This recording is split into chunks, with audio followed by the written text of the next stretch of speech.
The hills of West Virginia resound with the sounds of gold and blue football. Almost heaven, West Virginia. Now let's bring on the Mountaineers. Goes around about the 50 to 10 to 5. A touchdown, West Virginia. He did it. He did it. Patrick White. Touchdown, Tavon Austin. The Don Nehlen's Mountaineers enjoy walking in where angels fear to tread.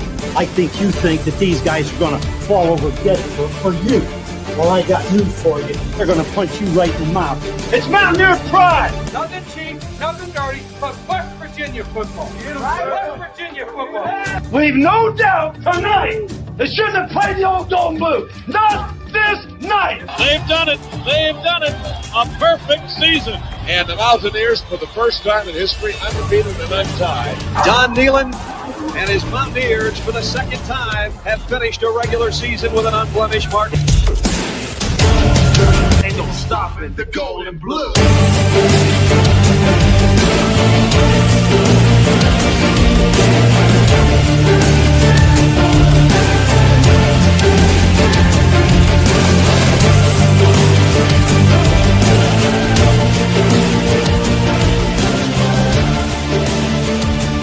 It is a great night to be a Mountaineer wherever you may be.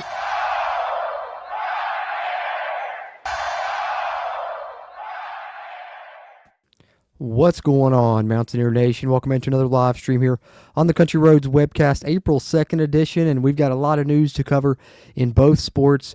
We've got details about the WVU Spring Showcase shared by Rich Rod in his press conference yesterday. We're going to talk about those. We're going to go over some notes from his press conference, as we have been doing throughout the spring. A lot of good tidbits from that one, and a lot of good tidbits from Travis Trickett, senior offensive assistant, as well. We'll highlight those two press conferences, talk a little bit of football here in the front portion of the show, and then in the back half, we got a bunch of basketball news to talk about. Not only do we have a couple more portal targets to talk about, I think that puts us near probably close to 20 guys that we've talked about already that West Virginia's made contact with. So we'll highlight those, a couple more that we can add to that list here in the back half of the show. And then, of course, we have details on Ross Hodge. North Texas team fell last night in the semifinals of the NIT tournament. Today, he's making his way to WVU. And, of course, we have details on his upcoming press conference. We'll talk some more basketball and give you some info on that towards the back half of the show here. Appreciate you guys that are tuned in live here, whether you're watching on YouTube, Facebook, or Twitch. If you're watching on our Facebook or Twitch, encourage you to come over to the YouTube side so you can subscribe here, get access to the pre-recorded videos and podcast episodes in addition to the live streams. But if you are here on YouTube watching live or after the fact on a playback, be sure to hit that thumbs up button. Help us with that YouTube algorithm. Help us find more Mountaineer fans like yourself. They can stay up to date on the Mountaineer football news and Mountaineer basketball news, as we're going to cover both here in this stream. Appreciate you guys for hopping into this one. With no further ado, let's get into it. We got a lot to cover, so let's start by talking about the press conferences here, starting with Rich Rod's. Got some notes from it, including some details on the spring showcase, I guess I should say, that's coming up on Saturday. So let's talk a little bit about Rich Rod's press conference yesterday. Said that in yesterday's practice, they worked a good bit on red zone and two-point conversion plays. Of course, they have one more practice coming up tomorrow on Thursday before they'll wrap up with the spring showcase on Saturday, and he called this upcoming Thursday practice very important.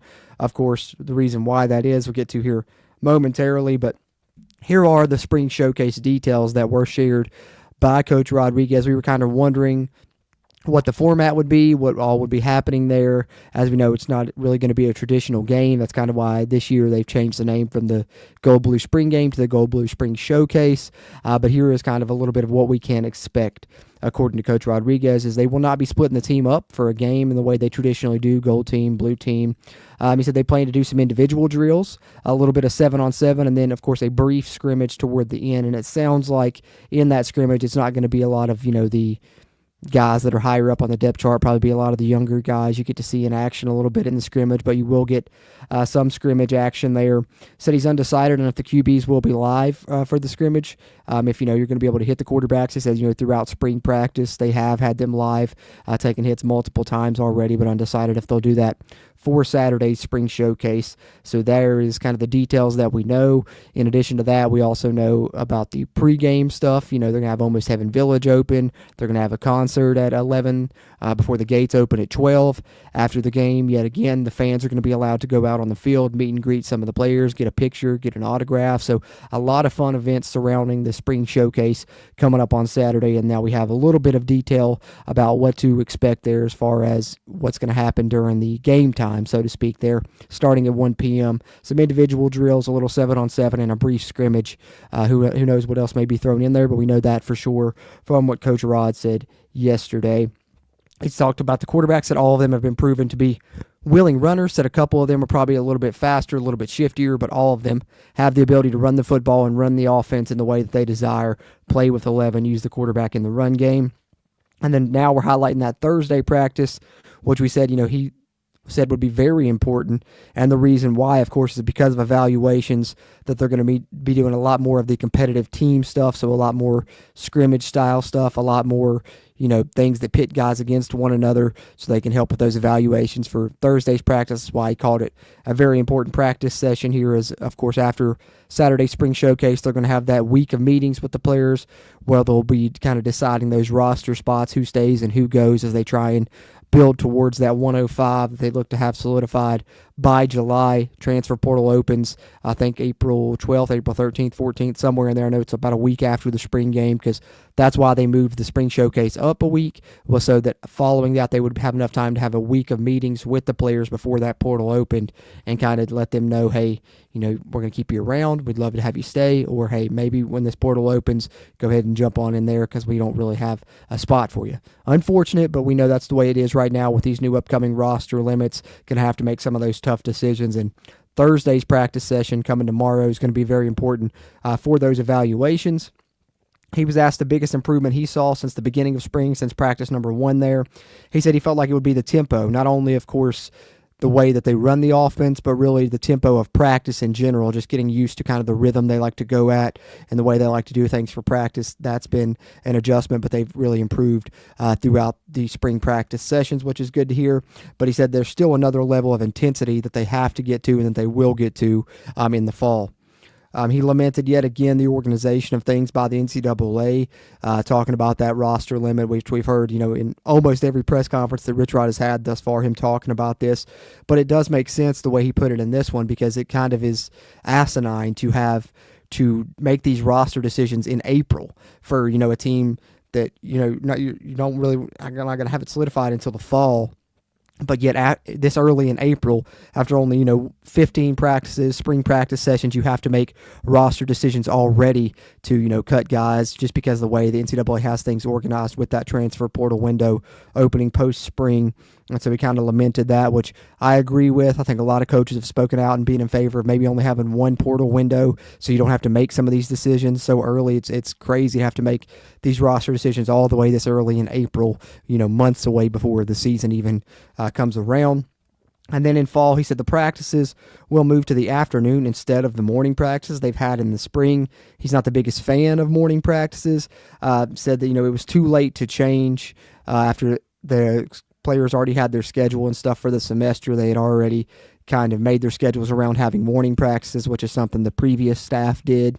But he's going to move it to afternoon practices, so the guys will have more morning classes once the fall rolls around and they're able to make that adjustment. Just wasn't able to change it in time. By the time that he arrived here, it was kind of already set in stone, so they kind of had to do the morning practice sessions in the spring. But he prefers afternoon practices, and the way that he explained it makes sense because he says, we don't play games at 7 or 8 in the morning. We're going to play noon, after that, 3 o'clock. So it makes more sense to have your practices align with the game times that you're going to be playing as well, which is one reason that he likes to have the afternoon practice sessions.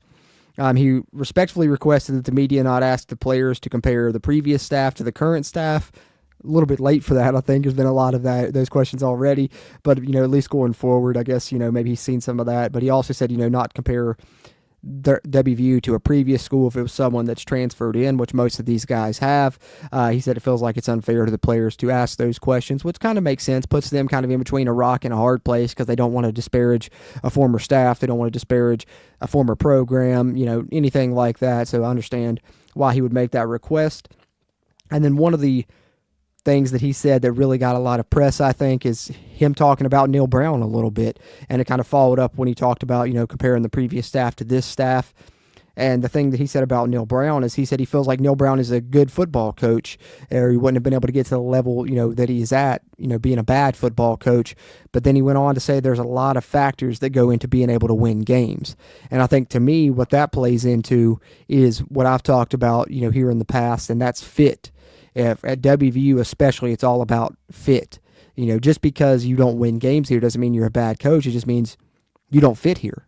And I think that that's something that he kind of was saying without saying, is that, Neil Brown's not a bad football coach, but he wasn't a good fit here at WVU, versus Rich Rod, who knows what it takes here at WVU and is a good fit and has proven to be a good fit in the past. And I think, a lot of places, fit is important. You have to fit in there culturally. You have to fit in there to be able to win games. You can be the best coach in the world, but if you go somewhere where you don't fit, it's not going to work out.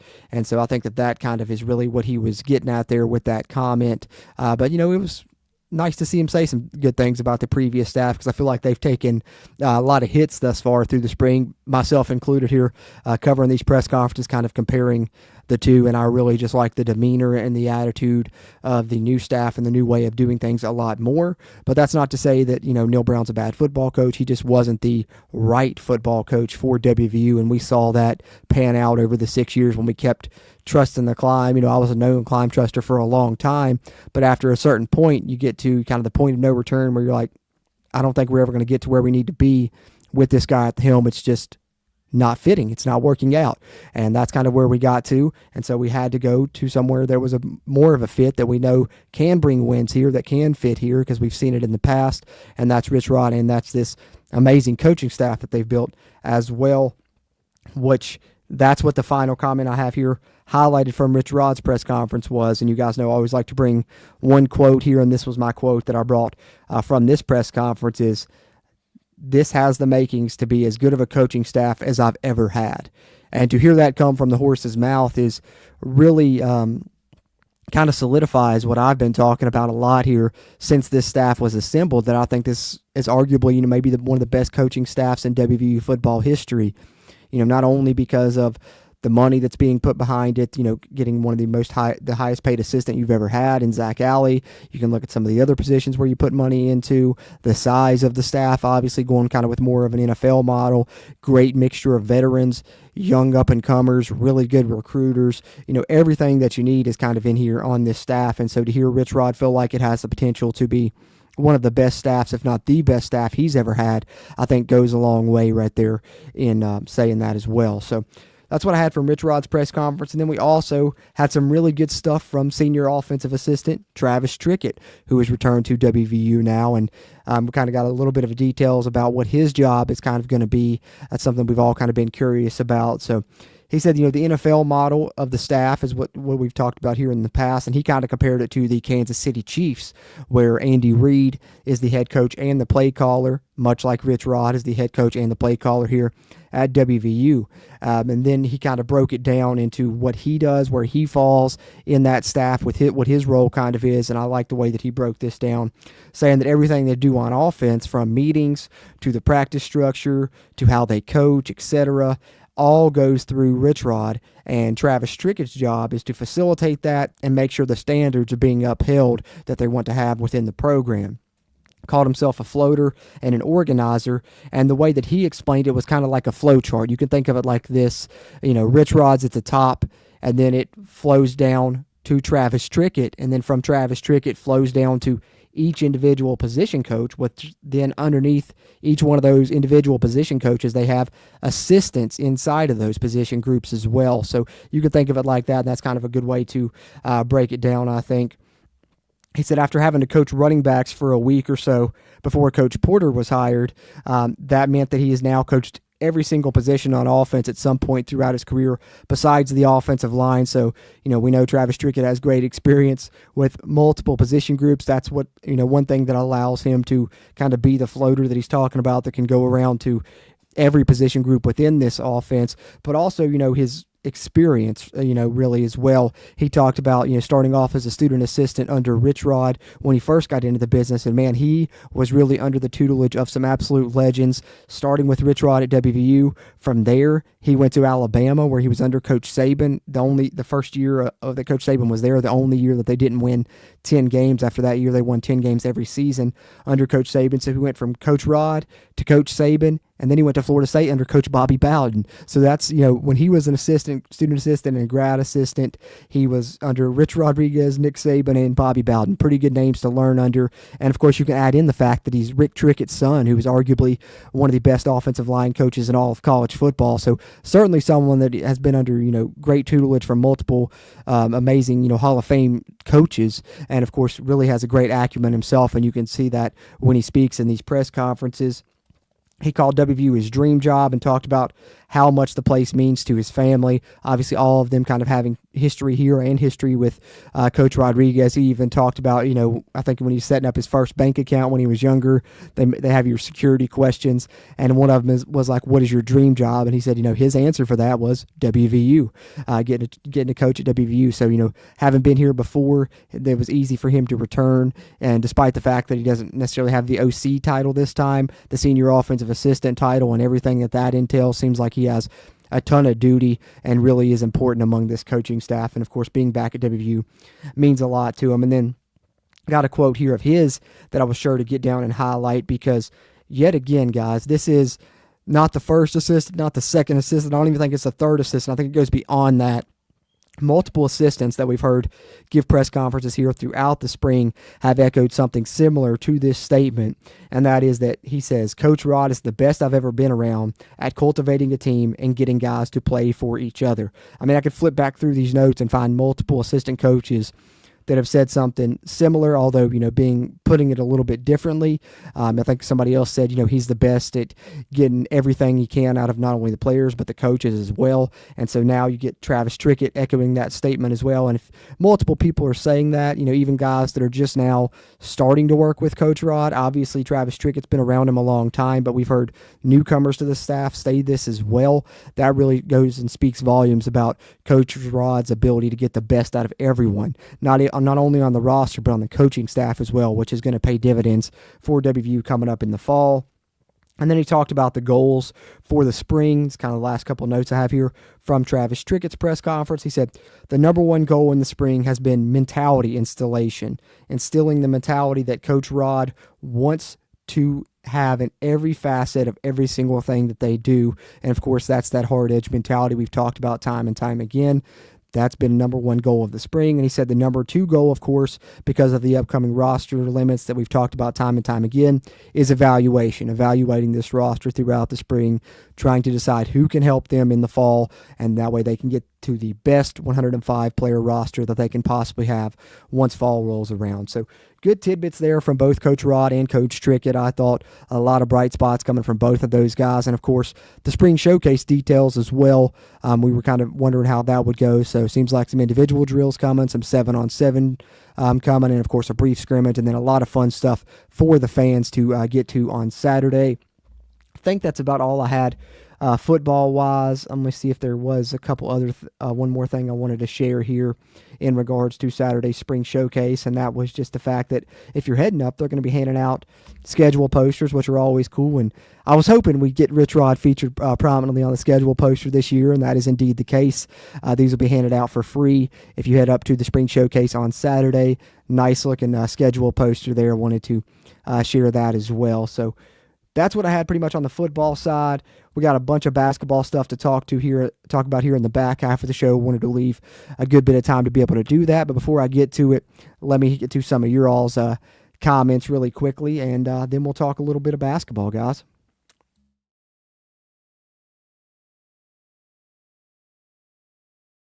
Okay.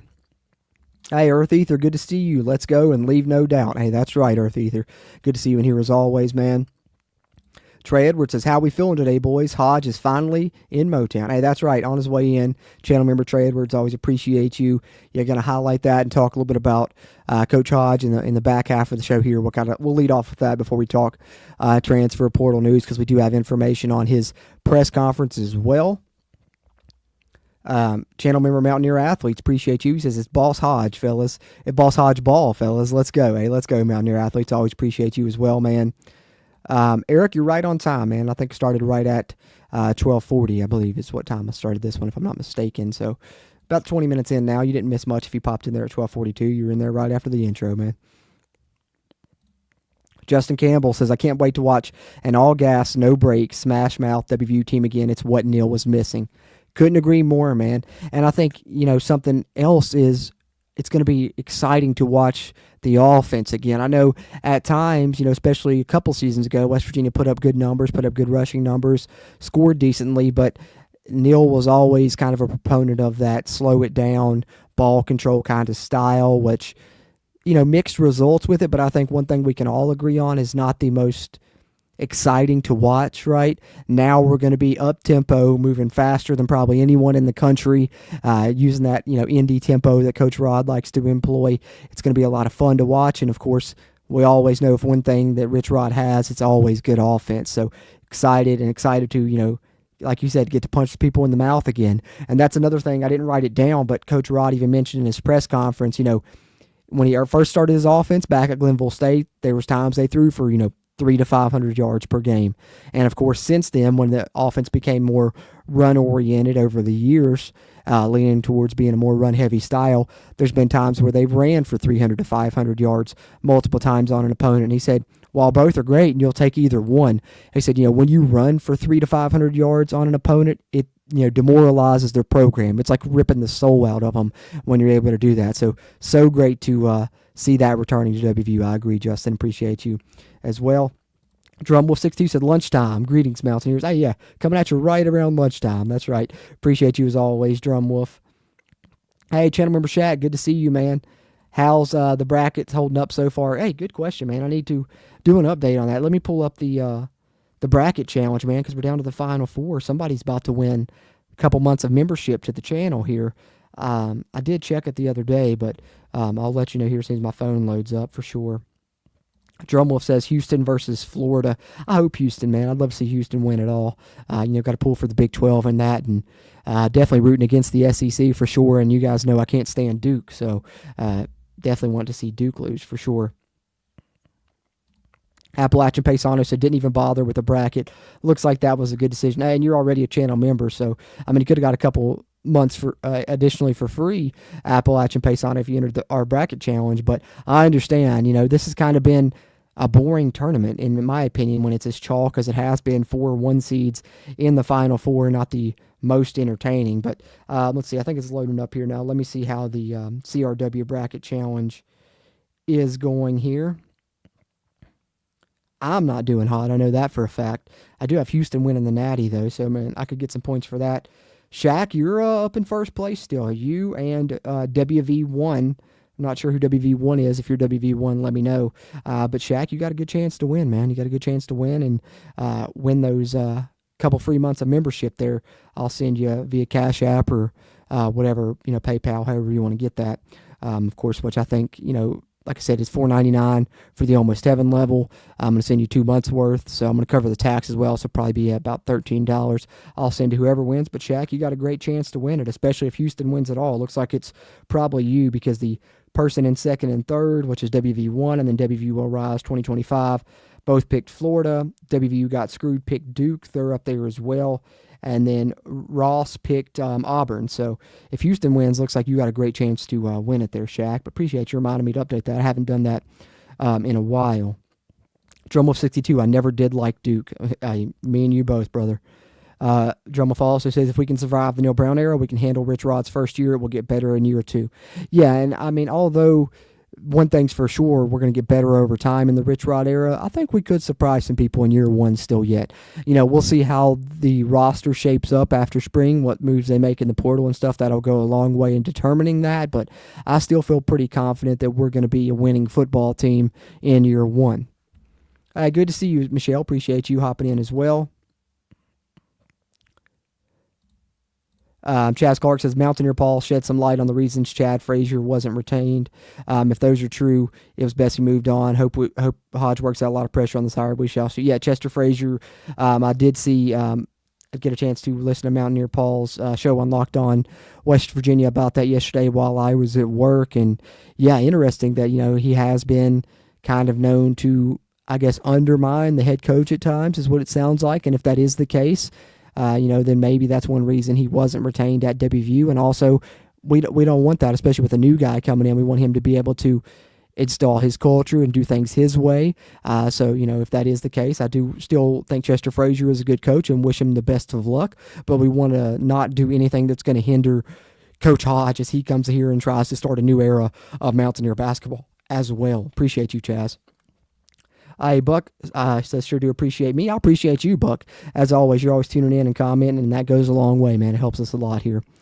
Drumwolf, appreciate the kind words, man. I don't know about all that, but I do hope that I keep you guys up to date on the roster, on the transfer portal news in both sports as much as possible. That's my goal here, is to, curate news, make sure it gets out to you guys. You guys know about everything that's going on, and most importantly, one of my favorite things is tracking the roster in both sports, so I always try and keep you guys up to date on that, and that'll be something we continue to do here, and that's a great transition into talking about some WVU basketball as they targeted some more players in the transfer portal. We have some news portal-wise, and of course, let's talk a little bit about Coach Hodge, as well as North Texas fell in the NIT last year. Now he's on his way to Morgantown. So appreciate you guys tuning in there and chat and sharing some questions and comments. If you got any others, toss them in there. I'll try and catch up on those one more time before we wrap up here. But of course, got to talk a little bit of basketball now.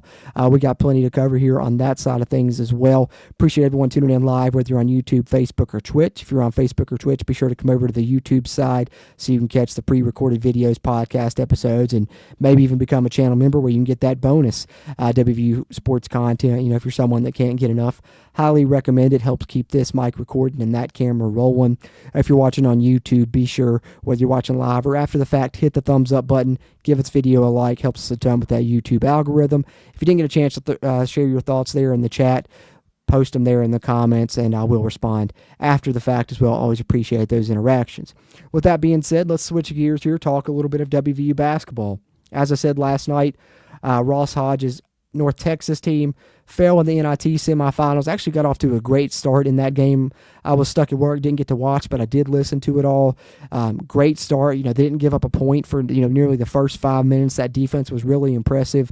They were up 24-9 at one point, but then unfortunately, their opponent there got the offense rolling, and North Texas had some scoring droughts, and then at the end, their opponent just hit a couple of shots down the stretch, got hot at the right time, was able to secure the win.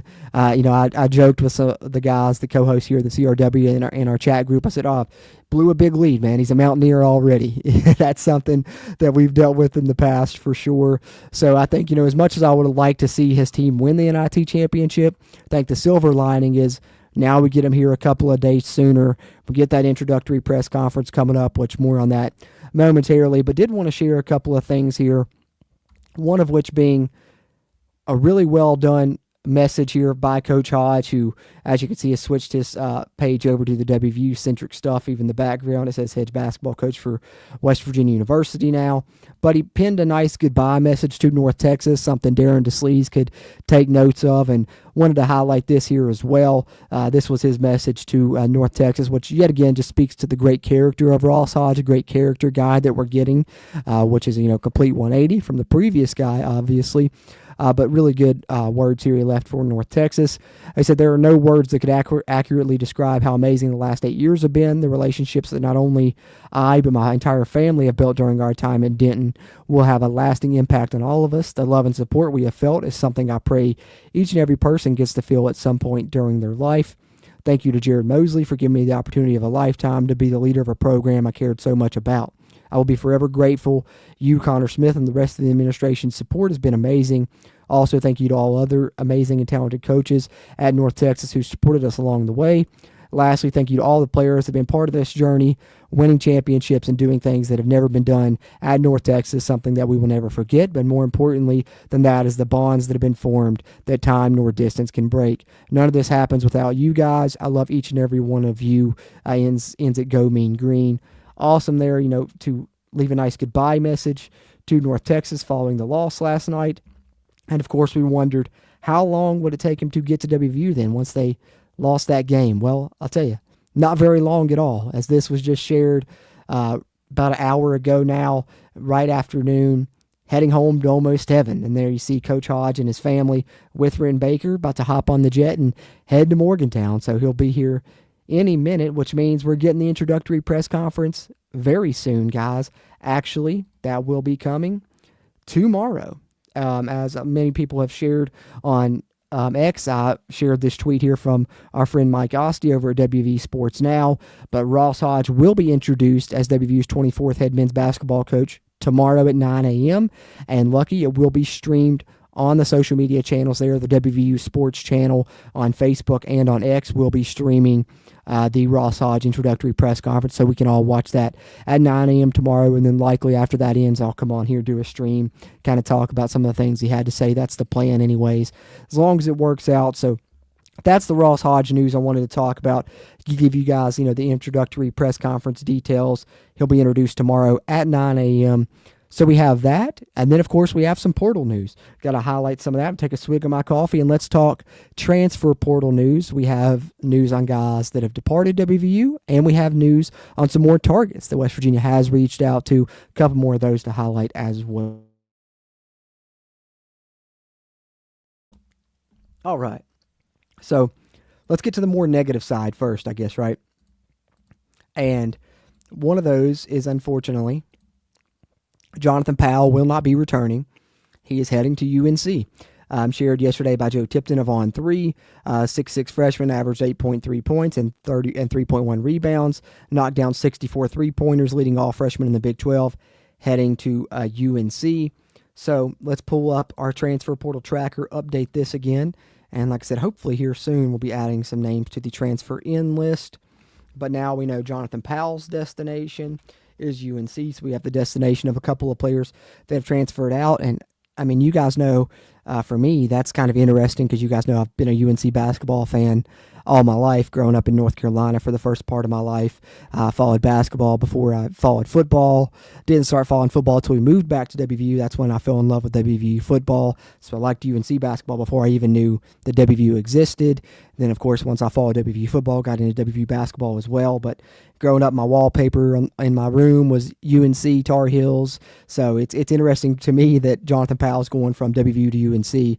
I'll get to watch him still, I guess, is kind of, I say all that to say just that. But nonetheless, as for the Mountaineers as we're concerned here on the Country Roads webcast, we have Tucker DeVries, of course, heading to Indiana, Jonathan Powell heading to UNC. No destination yet for KJ Tenner, Amani Hansberry, or Sincere Harris. We had heard KJ Tenner previously say he's open to maybe returning to WVU. We'll see what happens there. But the one that I've been keeping an eye on is Sincere Harris, because I think that he is kind of a tailor-made fit for Ross Hodge's defense. They would be awesome together. The way that Coach Hodge's style plays, Buck Harris would be amazing in it. And maybe, just maybe, there's a little bit of hope at the end of that tunnel, a little bit of light at the end of that tunnel for Buck Harris maybe returning, because I saw this on social media earlier today, and, maybe I'm reading the tea leaves a little bit. Maybe I'm, trying to make a mountain out of a molehill. But to me, if you guys don't know, there's this gentleman named Connor Hodge here on social media, which is a relative of Ross Hodge. You can tell obviously by the surname, but if you look at his tweets as well, you can reference that. And today he tweeted this out just earlier this morning. And I don't know about you guys, but that's a Buck, right? And we know Sincere Harris is known as Buck Harris, as we all effectively call him. And so is that, him hinting at maybe us still having a chance of retaining Buck Harris? I think there's a possibility there, especially, probably once, because we have also heard already, and I talked about this on the last stream, that Coach Hodge has not only been recruiting other guys that are in the portal, but talking to guys that left WVU and are in the portal uncommitted, and of course Sincere Harris is one of those. So let's keep an eye on this, see if we can't maybe get Sincere Harris to return to WVU. That would be big, and hopefully maybe this is kind of saying that is a possibility. That's what I'm hoping. Maybe it's wishful thinking. We'll see what happens, but I think there's a chance Buck Harris could return. So we have that news, and then we have to talk about a couple other transfers that West Virginia has made contact with and is targeting, and that'll be kind of all I have for you guys, and I'll catch up on some of your all's comments. So if you guys got any questions, comments there in the chat, throw them in there, and I will take a look at that. But we do have a couple of news of some other guys that West Virginia is targeting. One of them, West Virginia is actually in the final 6 for. And that is another Milwaukee transfer. We talked about one Milwaukee transfer on the previous stream, but how about another one here in Jermichael Stillwell coming from Milwaukee, meaning the good land. I can't not make that Wayne's World joke whenever I see Milwaukee. But Milwaukee transfer and one of the nation's best rebounders, which we've talked about rebounding and defense being, big key cogs in Ross Hodge's system. So obviously Jermichael Stillwell being targeted. There's a 50% chance he'll end up in the Big 12, though, as 3 of his final 6. Well, I guess I'm still thinking of Oklahoma's Big 12. That's not true. But West Virginia and UCF are both in the Big 12. So, still a chance that he does end up in conference, regardless of if it's at WVU or not. But he's down to his final 6, which are Oklahoma, WVU, UCF, Memphis, Virginia, and Xavier. That is Jermichael Stillwell. So let's take a look at some of his numbers from this previous year at Milwaukee, where he was indeed one of the better rebounders in the country. And if we take a look here, we can see 6'8", 225-pound forward, so good size, both stature and, of course, a little bit of strength to go with it. They were at 225. And you can see top 10 in the country in rebounds at nearly 11 per game. Top 7 in the country actually there. So the claim of him being one of the nation's best rebounders is indeed true. Also averaged 13 points and shot nearly 47% from the field. Some other numbers to look at here with him is, of course, averaged overall steal per game. Shot, not the best shooter, but he can score the basketball. So it seems to me like probably maybe a bit of a guy that plays in the post, can hit mid-range a little bit, but, can't necessarily stretch outside the most. 29% isn't the worst. He did hit some threes, but I think the 56% free throw stroke tells you that shooting, not necessarily his strong suit, probably someone that's going to score inside in the lane in the post a little bit more than from the outside. He's going to be a guy that plays down low, but the fact that he grabs 11 rebounds per game means he's someone that we could definitely use on this roster. We know we lacked bigs last year. We can use some rebounding now, having lost both Ed Andre and Amani Hansberry as well, it looks like. Andre to graduation, Hansberry to the portal. Need some big men, need some guys that can rebound the basketball, and there may be no better rebounder in the portal right now than Jermichael Stillwell from Milwaukee, and West Virginia is in the top 6, so a good chance at potentially landing Jermichael Stillwell. And then the other one that we've made contact with that I wanted to highlight here, like I said, this will be an ever-growing list. Continue to be more to talk about on each subsequent stream we've done here. And like I said, this list may be even growing while we're doing this stream. But another one here is Gehrig Normand from Michigan State, which obviously going to Michigan State in the Big Ten, very highly regarded. Didn't play a ton this past year as a freshman, but he was highly regarded as a recruit. We'll talk about that here momentarily. A lot of schools seeking his services: Ole Miss, LSU, UCF Toledo, Wright State, UT Arlington, TCU, of course the Mountaineers, Duquesne, Long Beach State, and Bowling Green. So we can look here at his stats. There's not a lot really to look at stat-wise because he didn't receive a ton of playing time, but what we will pull up is some of his stuff coming out of high school to show you how highly regarded he was.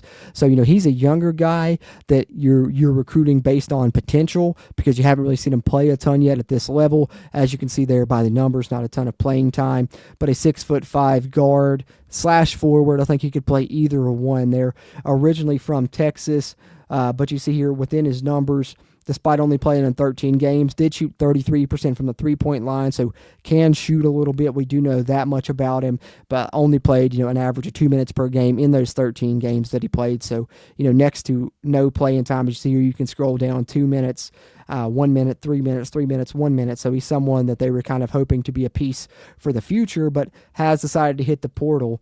But don't let that throw you off the fact that he didn't receive a ton of playing time. We know one thing about Tom Izzo at Michigan State. He likes kind of veterans. He's one guy that doesn't use the portal a ton. He tries to develop guys over time. And I'm sure Gehrig Normand was one he was hoping to do that with. But let's take a look here and see about Gehrig Normand coming out of high school. You can see he was a 4-star recruit, generally ranked among the top 100 players in the entire nation. So obviously would still be a good pickup despite the fact that he doesn't have a lot of experience at the collegiate level yet. He was ranked number 83 by On3, number 84 by Rivals, number 98 by ESPN, and number 124 by 247. Among shooting guards, he was ranked in the top 10 by Rivals as the number 8 shooting guard in the entire country coming out of high school, number 20 by On3, number 29 by 247, and number 24 by ESPN. So by all metrics, at least a top 30 guard in the country coming out of high school. Rivals having him up in the top 10 even. Was ranked number 7 in the state by On3, number 9 by 247 Sports. In high school, he averaged 19 points, 6 rebounds, and 5 assists as a senior, where he shot 44% from the floor and 30% on field goals while hitting 85% of his free throws. First team All-State, Offensive Player of the Year in 5A, which, that's good basketball there. Region 1, District 7, playing in Texas. So highly regarded coming out of high school in West Virginia, has made contact with Garrick Norman, so we'll keep an eye on him as well. So those are the couple targets West Virginia has. That's what I had on the basketball side. We got a bit of portal news of Jonathan Powell committing to UNC. Maybe, our fingers crossed, some good news for Buck Harris coming down the line. We'll see what happens. And then, of course, a couple of targets there. And Jermichael Stillwell, one of the best rebounders in the country. And then Garrick Norman, someone who I think has a high ceiling that, is you're recruiting based off of potential for the future that could be a player to help WVU down the line. We'll see what happens. We can add those to the ever-growing list of transfers West Virginia has targeting as they look to rebuild this roster under Coach Hodge, who we now know on his way to WVU. Introductory press conference coming tomorrow. So just for some of you guys that popped in late, talked football in the first half, hit some notes on Coach Rod's press conference and Travis Trickett's press conference. And then, of course, the main thing to come out, I think, was some details about the spring showcase, where it's going to be some individual drills, some 7-on-7 before a brief scrimmage, and then all kinds of fun stuff for the fans on Saturday as well. And then, of course, hit that transfer portal news and talked a bit about Coach Hodge on his way to WVU.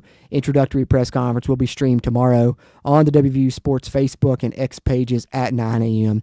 if you want to catch that. So those were the updates I had, guys. Other than that, I'll catch up on some of y'all's comments, and then we will call it a stream here. Hey, what's going on, Chris? Appreciate you as always. He says, leave a like, everybody. Yeah, if you guys would, take a second. If you're watching live, just exit out of that live chat, move your thumb, move your mouse to that thumbs up button. Hit it one time. Really helps us a ton with that crazy YouTube algorithm. And you can do that if you're watching on the playback as well. Do the same. Head up there, hit that thumbs up button. Help us find more Mountaineer fans like yourself. Drummel says nothing to hold his head down for. He made the Final Four in the NIT. Absolutely. And I thought he coached a good game there in the Final Four as well. Defensively, they played phenomenal. Offense, they just struggled a little bit at some inopportune times there, particularly in the late portion of the second half. But their defense was as advertised, and I came away super impressed with the way they can kind of dictate their opponent's shot selections, among many other things, which we knew defense was going to be impressive under Coach Hodge for sure. Raven asked any update on Buck Harris there. I think that was probably right before I talked about him, and I see you saying you want him to stay. Got my fingers crossed as well, Raven. I think there's a chance that it happens. At least that's what I'm hoping we see here in the future. Because like I've said, not that I'd welcome back any of KJ Tenner, Amani Hansberry as well, but I think Buck Harris is just such a great fit for Ross Hodge's system and the defensive style that he plays for sure. Appreciate you as always, Raven. Michelle Weintraub said, first they take our tournament spot, and now they're taking one of our players. Ugh, I really don't like them. I understand. A lot of Mountaineer fans feel that way, but, I'm UNC fan. I can't deny it. I've said that. You guys that have followed the Country Roads webcast since way back in 2018 when we started. No, I've never hid that. That's why this was always, a football podcast first of all, and then basketball kind of came into the fold once Steven came on because he knew a lot more about WVU basketball than me, but I've grown to love WVU basketball also over the years, and that's why I try to cover it more here as well on the channel. But I understand, that's definitely frustrating. They shouldn't have gotten into the tournament. Even being a UNC fan, I can admit that. West Virginia deserved that tournament spot, and then now it's kind of just salt in the wound, the fact that they're getting Jonathan Powell as well. Drummel says, or is he looking forward to buck hunting in WV? I guess that is another possibility of him tweeting out the buck there as well. But I'm hoping that it's Buck Harris. But either one, I guess, is a positive for Connor Hodge. They're the relative of Coach Hodge. But I'm hoping that it's more Buck Harris related. We'll see what happens. Raven said, do you think Hodge will bring in a coach to help on offense? Yeah, I don't know if you caught the last stream, Raven, but I talked a little bit about his coaching staff, and I think one coach that will help a ton with that is Phil Forte if he brings him with him from North Texas, which I'm expecting him to. Phil Forte, a rising star in the coaching ranks. He's developed 3 different players of the years at 3 different stops now, including Jason Edwards, who had a great year at Vanderbilt last year. I don't think he's a one-to-one replacement for Chester Frazier necessarily, but Phil Forte, a young coach with a ton of potential. We all, of course, remember him from his playing days at Oklahoma State, but he's also been a great recruiter as well. So that's the one I'm hoping. But also, he's going to have a little bit more money to spend here at WVU, so we'll see if he goes out and brings in a coach from the outside. But I'm expecting Johnny Estelle and Phil Forte to hopefully follow him from North Texas. And Phil Forte is that coach that I think can really help on the offense. From what I understand, he does a lot of leg work to help kind of design the sideline out of bounds plays, baseline out of bounds plays, and North Texas was really good out of timeouts with those, and I think Phil Forte played a big part in those. So that's one coach I'm hoping does join the staff for sure, Raven. Drumwolf62 says Coach Kellogg extended to 2030. Yeah, great point as well on that news. I think that came out yesterday. Didn't get a chance to talk about that. There were rumors about Mark Kellogg, other jobs pursuing him, but little did we know last offseason in silence, he signed an extension to stay at WVU and lead the women's program through 2030. So certainly has a very high buyout right now, just, a year after an extension. So it looks like he's locked in for the foreseeable future, which is great news with the great success he's had with the women's program. And hopefully that continues next year and beyond now that he has that extension. Appreciate you sharing that as well, Drumwolf. Needed to highlight that also. Coach Mark Kellogg sticking around on the women's side of things, which is awesome news. Raven said, watch the game last night. Defense looked great. Offense needs a little bit of a spark. Yeah, I think that's one thing that we can all agree on. But I think, that's something that I've highlighted in the past was Grant McCaslin kind of had that same problem at North Texas. But one thing that goes a long way in changing that is actually having resources to get some better offensive players. And, you've seen Grant McCaslin be able to do that at Texas Tech. Ross Hodge will be able to do that at WVU because, NIL at North Texas is next to non-existent. He's going to have a lot more opportunity here at WVU to get some better offensive players that I think will help with that scoring, and hopefully you can accompany that with the great defense he's already bringing along, and should lead to some success in the future for sure. Drumwolf says, yeah, he's bringing some coaches with him, a great three-point shooter coach and player. Yep. Phil Forte, man, and fingers crossed. Like I said, nothing official on that till it's official, but I am expecting Phil Forte and probably Johnny Estelle to come with him from the North Texas staff, and hopefully we'll get official announcement on that in the near future as well. And when that happens, I will do a stream to talk more about those guys again in the future. But in the meantime, between time, guys, we got Coach Hodge's press conference to look forward to tomorrow at 9 a.m.